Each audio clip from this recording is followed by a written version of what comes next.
Hi, everyone. Welcome to this episode of a Headed Home podcast, where we work hard to bring you valuable insights to help you become the best version of yourself. Stunning intro from a stunning woman. Oh, Jesus. There we go. I was trying to get you to blush. Babe, I haven't blushed in I don't even know how long.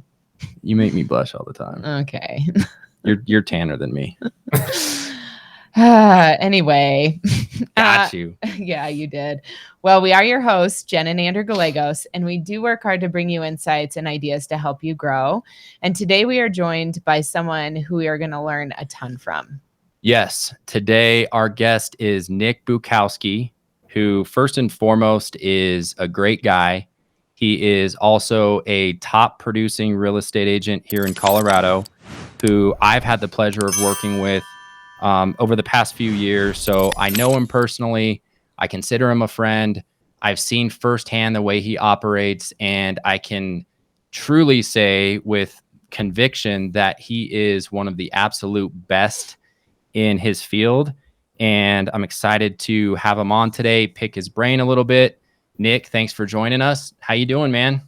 Good. Well, you guys certainly set the bar up for this podcast fairly high. So hopefully, with our conversation, we can kind of come close to where you set the bar. So, it's true. Kind words.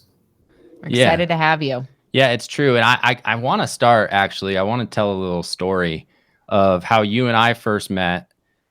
This was a few years ago, and I was working with a buyer. And I had her pre-approved, and she was working with a different real estate agent. And her pre-approval was for an FHA loan, down payment assistance, the challenging price point. You know, it's been competitive for the past few years, but it was a challenging price point and just somewhat of a challenge to get her under contract. And again, she was working with a different real estate agent at the time. They had seen some homes, they had made some offers, weren't able to get under contract. And she ended up firing that real estate agent and hiring you. So you and I were kind of thrown together to help this buyer buy a house and get into home ownership. And through that transaction, through that situation, there were two conversations that you and I had that stuck with me. And the first conversation was when you called me to find out about, you know, the pre-approval details for the buyer. And I remember I was like, Nick, it's FHA, down payment assistance, competitive price point. Like, it's going to be a tough one. And I remember you said, great. That's awesome. I'm excited to work with you guys. Like, let's get out and get her into a place. I'm excited. And I remember just like loving the attitude, because that's what we needed. And that's what that buyer needed. And I thought that was awesome. The second conversation was a few weeks later, after you had gotten her under contract, and I had to call you because the appraisal came in low, and I had to call you. And by the way, anybody who doesn't know, when an appraisal comes in low on a purchase transaction like this, it takes some strategy, some negotiations, some education from the realtor and from the lender to help keep the train on the tracks and keep moving forward towards closing. I remember calling you and I said, Nick, the appraisal came in low. Don't have a lot of time. Yeah. Here's a few options that we have. And I remember you said, thanks for the information. Let's put together a strategy. Let's come up with a solution, and let's keep moving forward. Calm, cool, relaxed, and just results oriented. So, and that's exactly what we did. We got her into a house. Everybody was happy. Great situation. But I wanted to bring that up because as a professional myself, I pride myself on being the eye of the hurricane, the calming force in a transaction. Emotions run high sometimes when things don't go as planned. And I can have emotions, but I can't let those emotions dictate my actions. I can't let it steer us from, the end goal, which is a successful transaction. And I saw that in you then. I've seen it in you multiple times since then. And I think that's one of the biggest traits that makes you successful at what you do. And I guess I wanted to start there with a question of like, where does that come from? Yeah, well, thanks. And I'm glad that she ran into some problems with that initial agent, because that's how you and I met, as you said. And that was, I think, if I remember right, I think that was 2016. because it was fairly soon after I had got my real estate license, and working with some different lenders, had good experiences. But likewise with you, the second I met you and started that conversation, I'm like, man, this guy's into relationships. He's into producing and getting results for his clients. So I'm glad that worked out the way it did. Me too. I think there's a lot to unpack there in what you said. I think the first thing is, when you're dealing with a real estate transaction, you're dealing with, whether it's the buyer side or seller side, you're dealing with people's hard-earned money. You're dealing with one of potentially probably their biggest asset that they own, aside from maybe a retirement account. And you're dealing with very personal touches with that as well, as far as, the memories that they made in the home or that they're anticipating making. So everything's running high, right? So emotions, financial, things are at stake as well. There's a lot on the line. So I think when you mix those two things, people expect the professional in a situation like that, which was the lender, the real estate agent, the title company, to all behave in a professional, cool, calm, collected way. And as you know, sometimes agents and lenders, or whatever party involved, doesn't necessarily respond that way. So Sure. to kind of answer your question, though, of where does that calmness come from? I spent, for those of the listeners who don't know, I just actually retired from the fire department last month, a little over a month ago. And I've been a firefighter since 2004, so 18 years. And in that realm of work, you're dealing with literally life and death situations, where you have to operate cool, calm, collected, think clearly, act decisively, and make sure you're taking care of your crew that you're in charge of. So I think when I've been, acclimated to that type of atmosphere in the real estate world, it's so much less stressful. Yes, it's stressful because, as I said, you're dealing with people's largest assets, a lot of emotion involved. But when you put it into perspective, this is a real estate deal. This is not something that, if this building collapses right now, or if this fire flashes over us, we're going to get seriously injured or killed. I think that calmness probably comes from, you have to maintain your emotions all the time in the fire service, and that carries directly over to the real estate world, I would say. Yeah. No, it absolutely, I think, is just a great trait to have. Like you mentioned, just the amount of people that are involved, the amount of players, you've got your lenders, you've got buyers, sellers, realtor, title, appraiser, insurance. I mean, the list goes on, processor, underwriter. There's a lot of people involved. So I think you and I kind of have that in common. Obviously, yours has been built, and I completely agree. Yours has been built through real stressful situations, probably.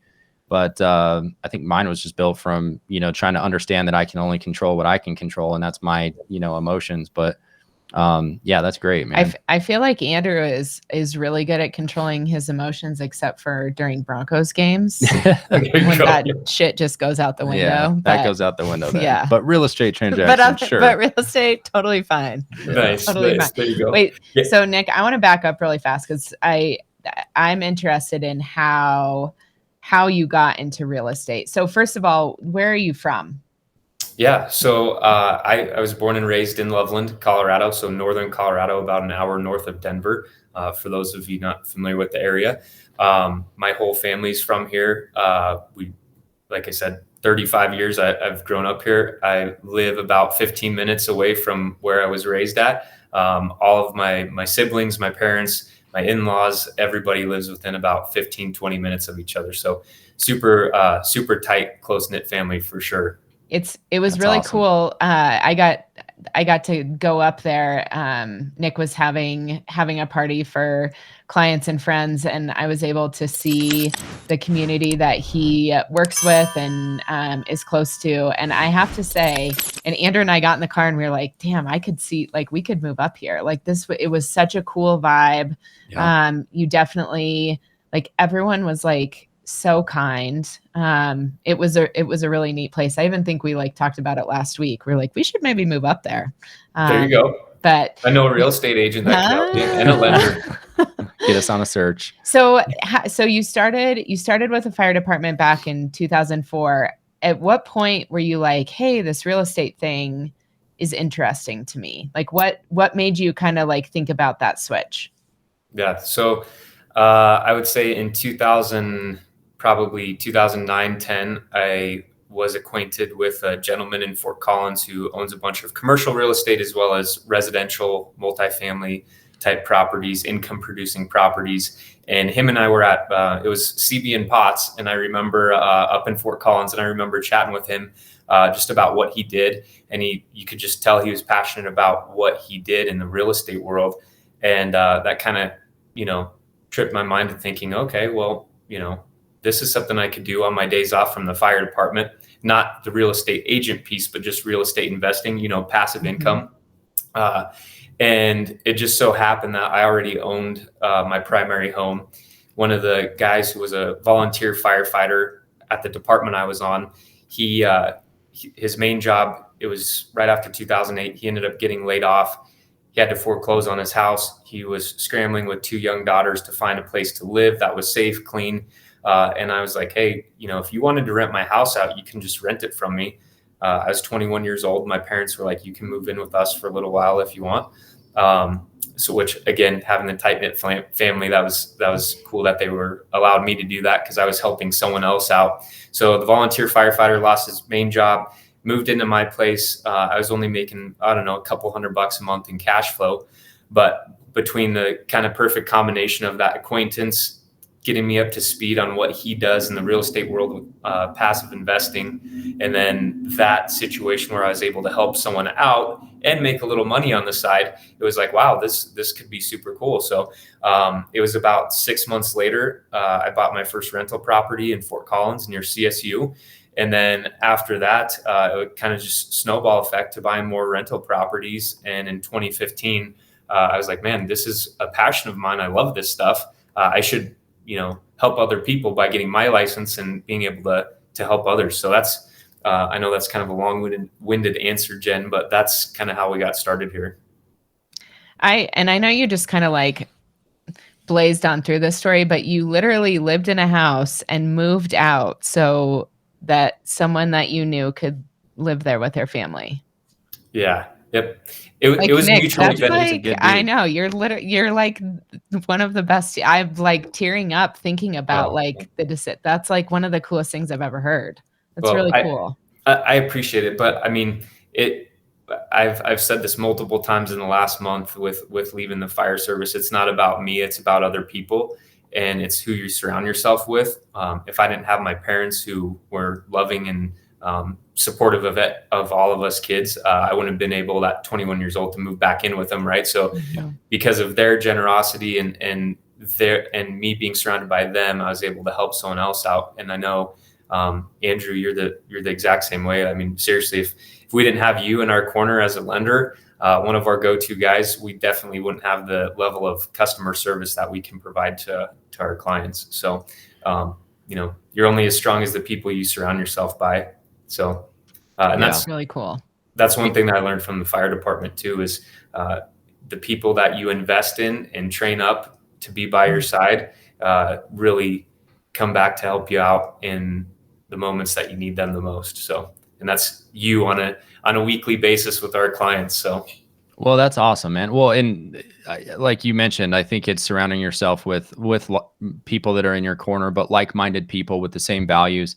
And I think we both value relationships over anything else, and I don't think, I think a reason why we're successful is that we're not looking at a transaction as just, okay, this transaction, let's get it closed. It's let's build this relationship. Let's add as much value to the marketplace as we possibly can. And then through that, business will be better because we'll get more referrals down the road. So I love that, man. And I learned a couple things about how you just got into the industry just now. So that's awesome. In terms of real estate, let's talk a little bit about what you love about it. You just mentioned helping people and being able to, kind of help some other firefighters maybe just start with to get on that same path that you did. But I guess what's the best thing? What do you love most about your job? What I love most about it is you had already mentioned it, relationships. I'm super relational, just as you are. I like meeting new people and making friends. And I don't think there has been a single transaction that you and I have been involved with that we don't end up with a true friendship with the client who starts out as a client or a lead. And by the time we're done with it, we're actually friends. What I love about it the most is the relationship piece, getting to meet people that otherwise sometimes I would have never would have even known. So, yeah. What are you most proud of? Most proud of, as far as business goes? As far as business goes, yeah. Well, and it can be outside of business too.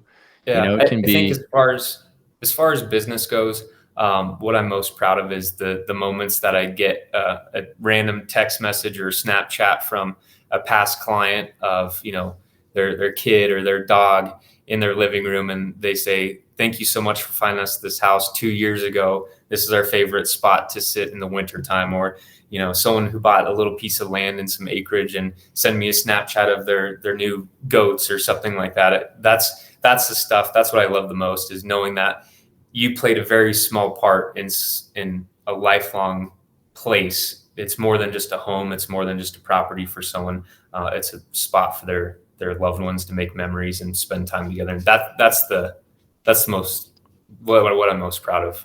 Yeah, that's huge, man. That's awesome. All right, so I know you're in the northern Colorado area. What are three of you in you're a realtor in Colorado? What are your three favorite places, or maybe just a couple of favorite places or favorite restaurants that you'd recommend people check out? Yeah, so I think what comes to mind first is a bar. I don't know if that's Oh, that's good. says something or not, but there's a place in what's that? That's something, yeah. Yeah, Heck yeah. There's a place in Fort Collins, Old Town Fort Collins Square, on the south side of the square. It's called The Social, and it's kind of like a speakeasy bar. They just have cool. some small appetizers, but they have super cool atmosphere. You have to walk down these steps to get into it, so it's in the basement of a building down there, and it's super cool. Really fancy drinks, cool atmosphere, really nice staff, really cool spot. So that comes to mind first.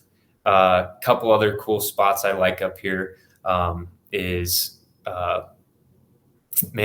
Fuzzy's Tacos. That's another quick. We've never gone there. I We know. have to go. You're like the third person that's recommended that or been brought it up recently. You guys need to go. Okay. There's a couple different locations up here. Lively atmosphere, huge margaritas. Going back to the drinking part again, but big margaritas, good Mexican food at a cheap price, and they always have games on, and super lively place to go out to. And then Nice. I would say for like date night, Pellegrini's in Greeley. It's an Italian restaurant. My mom is full-blooded Italian. Everybody on that side of the family is Italian, so we like Italian food. And the service there is awesome. They actually had a fire a couple years ago that shut them down for a little while, but great Italian place in West Greeley if anyone wants to check that out. So good recommendations. And so Italian too. It's being. I have to keep that in mind. Yeah, for sure. Yeah. Lots of good Italian places up here. Nothing as good as homemade mom's cooking, but yeah. Right on. All right. So I know you just retired from the fire department. Goals for 2022 and beyond, or can you share any of that with us? Yeah. I think, staying focused on relationships, building relationships with clients, furthering existing relationships with people like you. As far as goals for us, potentially growing our team a little bit. We have a small 3-person team that we are super, again, close, very, very good relationship with each other. And we're looking at maybe expanding that a little bit to grow that out and just be able to open up our sphere of influence to a larger group of people. Because I think there is a lack in the industry of people who are founded on the relationship piece and really are doing real estate for the right reasons. I agree. Yeah, I think, I mean, most of my time in my career has been spent in education, but I just think that it's fascinating to me that when you, regardless of the career that you're in, when you lead with relationships, like as a leader, as just a professional, I mean, that really is like the thing that you can do to be successful. When you like really understand the humanness of everything that you're doing, there's a lot of power in that. Yeah, definitely. So Nick, when you're thinking about like your career so far, because it's been, I would say since you started in 2016, what's been one of like the biggest failures or lessons that you've learned in your career? Like what'd you learn from it? What did you take away from it?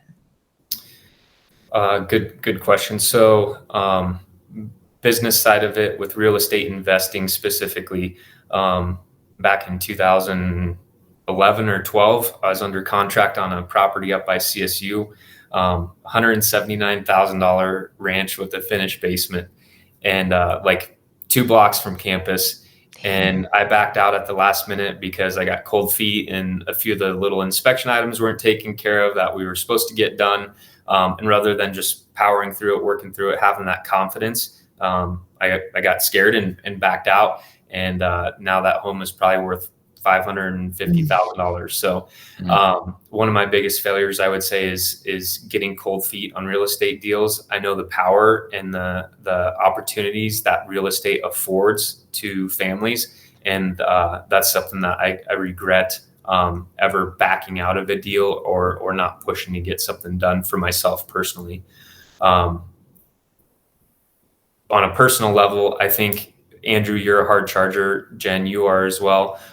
You guys work, but you also are very good at being intentional with each other, with your kids. I see your posts all the time with being engaged with basketball games and everything else. So one thing that I need to get better at, and this ties into the goal piece, is being intentional with my family, with my wife. We have a little one on the way that should be here in August. So that's something I'm going to really have to get better at is being intentional, having set work hours. I mean, I enjoy work, so it's never like a burden to me to be working, but it's also then easy to get sucked into working till 11 o'clock at night and not being engaged. So. Yeah, I think one of my goals this year has really been to be present. And, I left my full-time job in December, and it was the last couple of years for me were really difficult in the sense that I was just having to work all the time. And so this year I've been around a lot more with the kids. And so one of my goals was really like, hey, when I'm with them, like I'm going to be with them, or if I'm working, I'm going to be working. And that's really hard. It's really hard. I mean, I know it's hard for me, harder for me than it is for you, I would say. But I think just being really intentional about being present in whatever you're doing in that moment is one, really hard, but also I think a really important skill to focus on.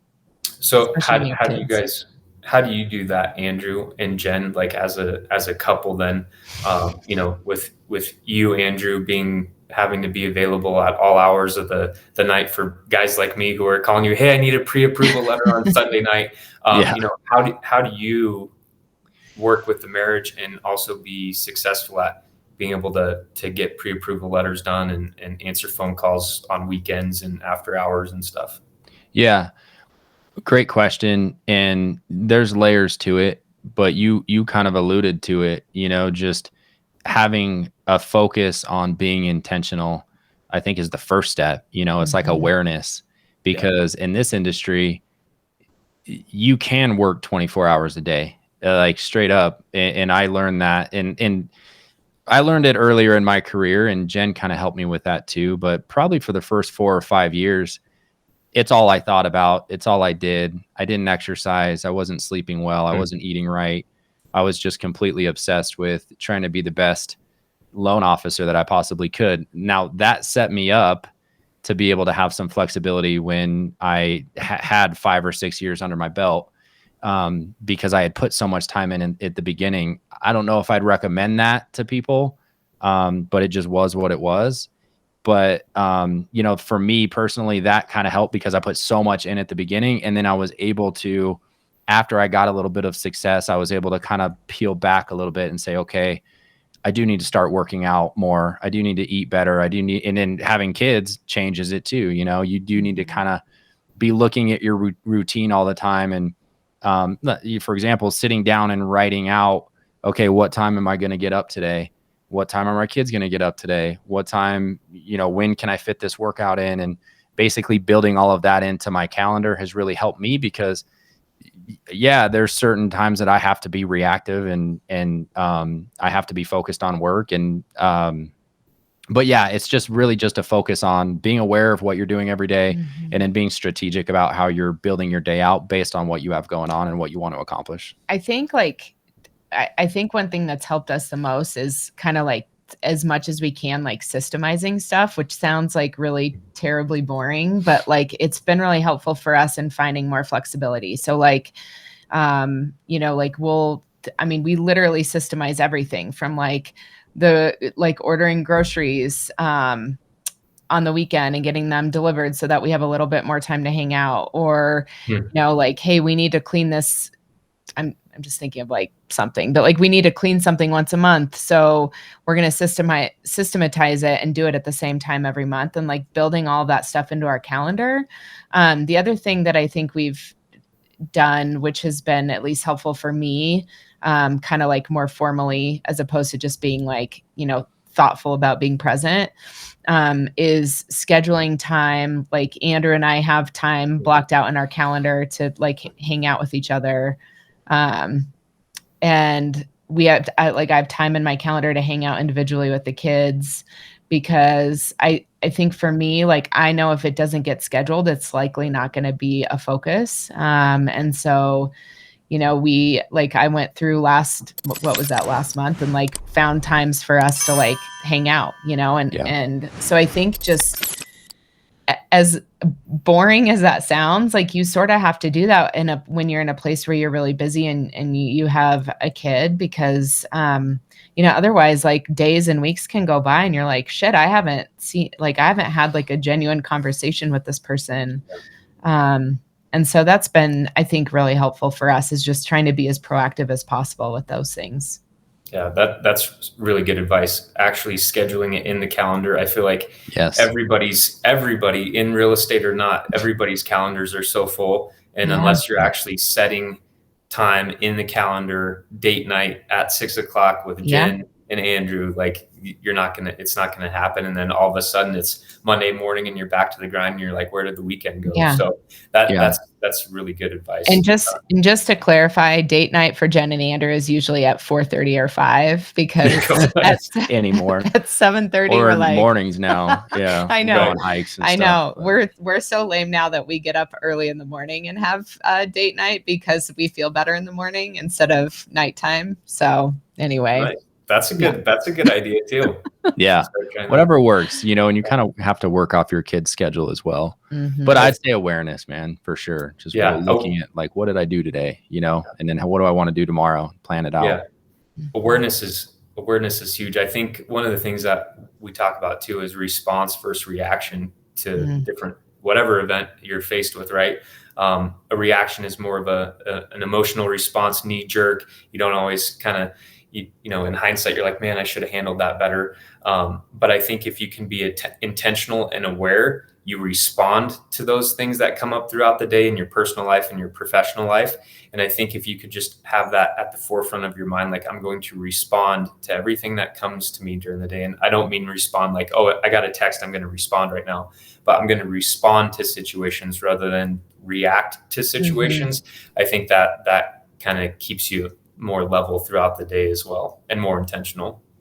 Yeah, I like that. And more calculated almost, Right. Because a reaction feels emotional, like, okay, if I'm going to react, that's based on a feeling I have, and that might not be the best situation. But a response, I've never heard that response versus reaction, but a response almost feels like, okay, I'm taking this in. Well, you have power and I over can it. think about it. You're prepared for it. I think with the calendar, right? It's like, hey, can I go show a property tonight? And a reaction is, yep, I'll just book it right now, versus a response is, well, let me look at my calendar. Oh, I have something with Kelsey at 5:30 tonight. So I can do it afterwards at 7:30, or we'll have to push it to tomorrow. But I think just those little intentional, aware responses are critical as well. Yeah, and it's challenging in our industry, because there's that mindset of, okay, if I can't do something right now, and we've talked about this a lot, but it's like an abundance mentality versus a scarcity mentality. And it's hard, especially if things are a little bit slower, like you want to react, and because we want to help our clients too. And so that's the hard part, is that it's hard to have that balance. It really is, because you want to say yes to everything, but if you say yes to everything, if you're saying yes to anything, you're saying no to something else. Right. And yeah, God, it's a constant tightrope. I feel like that, I don't know when we like talked about that or learned about that, but like that was the most important thing I've ever learned in my life, that like you're always like, if you say yes to something, you're always saying no to something else. Yeah. Because I used to say yes to everything. And so it was really eye-opening for me to be like, well, wait, Jen, you're actually not saying yes to everything. And so that's really important. Well, so that brings me to, we're big into reading. We've talked about a lot of books on this podcast.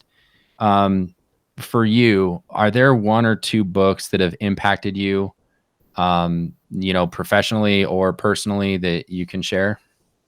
Yeah, I think Brendan Bouchard, Motivation Manifesto, that's probably my favorite book that I've read. I think, I don't know if you've gotten into that one yet or not, Andrew. Yeah, you sent it to me. Yeah. I don't know. So good. That book gets me pumped up, and it's one of the, probably dozen books that I'm like, I just couldn't put down, just kept flipping to the next page, and you have all these ideas start to run through your mind, and it's like, I need to do this, I need to do this, I need to get better in this area, and you're just like pumped up by the time you get done with it. But I would say that's probably at this point, probably my highest ranked book for sure. So that's awesome. Very cool. Yeah. Do you feel like, working harder on yourself, like, like reading books or, working out, or just, we're talking about being intentional with the calendar. I feel like that's connected with how we are professionally. Do you feel that way as well? Like, do you feel like there's a connection there between, working on yourself so that you're better to help your clients?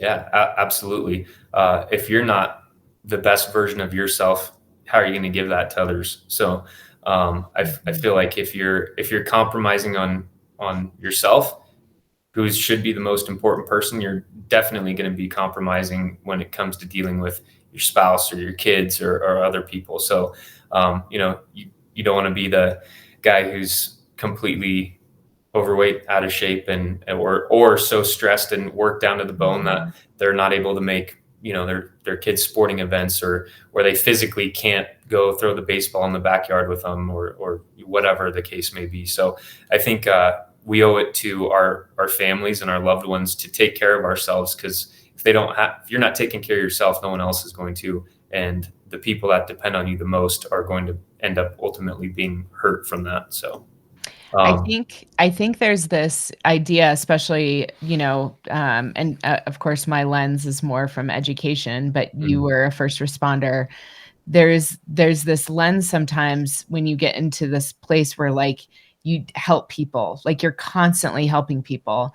And I think sometimes in those professionals forget that like you have to focus on being healthy yourself and focus on yourself first, so that you are in a place where you can help people as much as possible. Because if you flip it and you're just helping other people all the time, one, you're going to burn out, and two, you're not going to be in a place where you can help people. And so I think that it's actually the most unselfish thing you can do is focus on yourself first, so that you can help the most people that you possibly can. Yeah, no, that's a great perspective for sure. So Nick, I know we were kind of touching on this with calendar stuff, but is there anything that you do in your business as far as systems go, that have been really effective for you, or any like time management strategies that you've utilize that have impacted you most day to day? Yeah, I think shared calendars are huge, whether that's with your team, your spouse. I think, again, people live by their calendars. So I think the calendar piece is huge. I also think that for me, what's super helpful is both personally and professionally having a checklist every single day. One, I think it keeps you on task throughout the day. And two, at the end of the day, you feel accomplished, that you hit all or most of your check boxes for that day. I think it builds confidence, like, hey, I got all this stuff done. Look at this.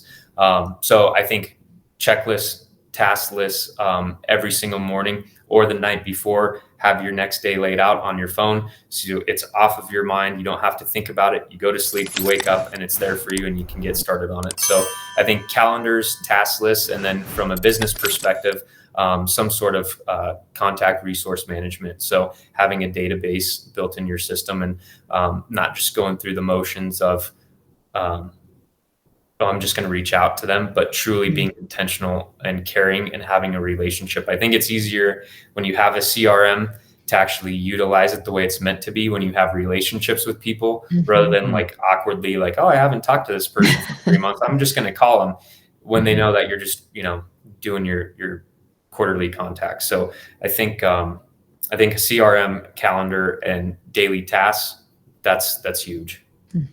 Cool. I love that. So let's talk a little bit about the market right now. And I know this is a broad question because there's how's the market? Are you going to ask? I'm not going to ask how's the market. Well, I will say a lot of people are talking about a crash. I think we've talked about this, and rates have skyrocketed up recently. What advice would you give to clients? And you can choose, whether it's a seller or a buyer or whatever. What advice would you give to clients right now with all the stuff that's going on with interest rates going up? Yeah, so many things that I want to say here. I think the first thing is a lot of the people who are saying, oh, it's going to crash, it's going to be a recession, 2008 is going to look like a walk in the park compared to what's around the corner. In my experience, those are the same people that have been saying that for the last 6 years. Oh, I'm not going to buy. This is ridiculous. The house prices are stupid. I'm not going to get into it. And it's like, well, that attitude just cost you probably $400,000 in equity, and now you can't. So I think, similar, I'll use this analogy. People who are, oh, the world's going to end, every year they say that. And at some point, they will be right. If you just say it every year that the real estate market's going to crash, you will be right some year. So I think a lot of the sky is falling people have been saying that for a while anyway.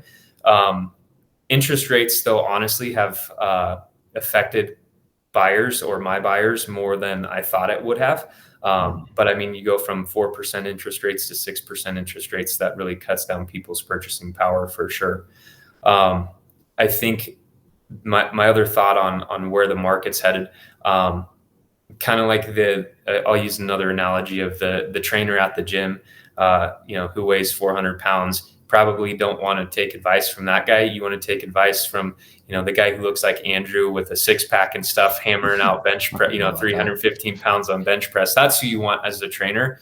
So I would say, I'll kind of tie this together. So I would say take advice from people who are that fit, in shape trainer at the gym, so to speak, who are in it, who, there's agents out there who own their own home, and that's it. They've never bought a real estate investment property. They've never done multifamily or commercial or anything, but yet they're very free to give advice on what's going on. So I would say for clients out there, prospective buyers and sellers, just be aware of who you're taking advice from and look at their personal history. If it's something that, is commendable or reputable, then sure, take their advice, but don't just take it from anyone. So I think those are my two biggest pieces of input there, Andrew. Yeah, I think that's good advice. I think that's great advice. And yeah, with the rates going up to, and this is June of 2022 when we're recording this, it's been a pretty volatile market. The Fed just came out on Wednesday and hiked up the federal funds rate by 75 basis points. Inflation's a big concern. But we had such a inventory issue for quite a while now. I mean, it feels like a few years at least. You know, there's been a lot of demand. There hasn't been a whole lot of inventory to choose from. So I think what I'm seeing right now is a little bit of hesitation, just because buyers are trying to wrap their head around the higher interest rate. And like you said, if rate jumps from 4% to 6%, that's going to impact people's comfortability. It's going to impact some people's ability to qualify. But so I think there's going to be a point to where everyone digests this. And so I think it's going to be an interesting couple months. But I think we have to remember that the demand is still there. The housing shortage is still there for now. And most people who have bought over the past 14 years, you know, since 2008, well, everyone really is well qualified. You know, they got put through the ringer in order to get qualified with all the new guidelines that came out after the crash. And equity is at an all-time high. So people have equity in their home as well. So, yeah, just wanted to throw those points out there as well. You and I had talked a little bit off camera about setting expectations, right? So when people in the real estate market have been accustomed to what we've seen for the last 4 or 5 years on, you know, as an example, a house gets listed at $500,000 and that sold last month. Well, this month, now my house should be worth $550 because, you know, it's a month later. That's not a healthy, normal market, but people have become accustomed to that being the norm. So I think it really comes down to the industry professionals to coach and educate their clients on what a true normal market is. You know, homes that sit on the market for a month, there's not something wrong with them. That's historically been the norm for real estate sales. You know, it's not normal to have a home last on the market 48 hours with 13 offers on it. That's not normal. So I think you and I, people in our positions, need to just do our job to educate people and set the new expectation. Absolutely. No, I think that's a great point. Same with interest rates too. You know, a 2.5% interest rate isn't normal. You know, historically it was a one-off. But like you said, though, everyone gets used to that. Everyone gets used to it being a certain way. And yeah, resetting expectations is super important in this market. One of the things, and we'll wrap this up here in just a minute, but one of the things that we do on this podcast is we ask a surprise question. So I'll throw you an easy one here. I think I know the answer. It is June of 2022. The Avs are up 1-0 in the Stanley Cup Finals. Who is going to win the Stanley Cup Finals? And you got to call the games. You know, like, are we going to sweep? What's it going to be? Well, we've swept 2 teams already. You going to call the sweep? I think it's been 2. The Blues and Predators, right? Yeah. Yeah. I think so. So we've been watching the Avs really, really closely this year. It's super exciting to see them in the Stanley Cup Finals. If I were to make a prediction on it, I would say Avs in 6 games. I think that Tampa Bay at home is going to be super challenging, but I think the Avs will get it done in 6 games for sure. Love it. Yeah. All right, we'll see if you're right. What's your guess? I like that. I think Avs in 6 is pretty. I haven't even thought about it until you just said that, and I was like, yeah, Avs in 6. I was talking to my neighbor about it as well. I think he said the Avs in 6 too. I think it's gonna. I mean, the beginning of game 1, I thought we were gonna run away with it and thinking sweep, you know, and then I was like, you know, there was that 48-second span, I think, where they scored a couple goals and tied it up. But yeah, no, I think it's gonna be a fun series for sure. It is. It already is. Although I would say if it's going to push out all the way to 6 games, might as well be game 7 to just add to the hype. And it's a home game then too, which would be crazy. So yeah, that would be exciting for sure. Well, Nick, thanks so much, man. I really appreciate you joining us. You know, I just love that I'm connected to you and look up to you as you know, as a person and as a professional, and just appreciate you joining us and giving us some thoughts and ideas. And yeah, thanks so much. I appreciate the kind words, and I feel likewise towards you and Jen and what you do as parents and your marriage and your business. So thanks for all you do for us as well. Thanks, Nick. Yeah, thanks, man. Absolutely. And remember, if you're listening to this and you want to support us, you know, please like this podcast, subscribe to us on social media, rate us on Apple Podcasts, 5-star review if you enjoy this content, and we will see you next time.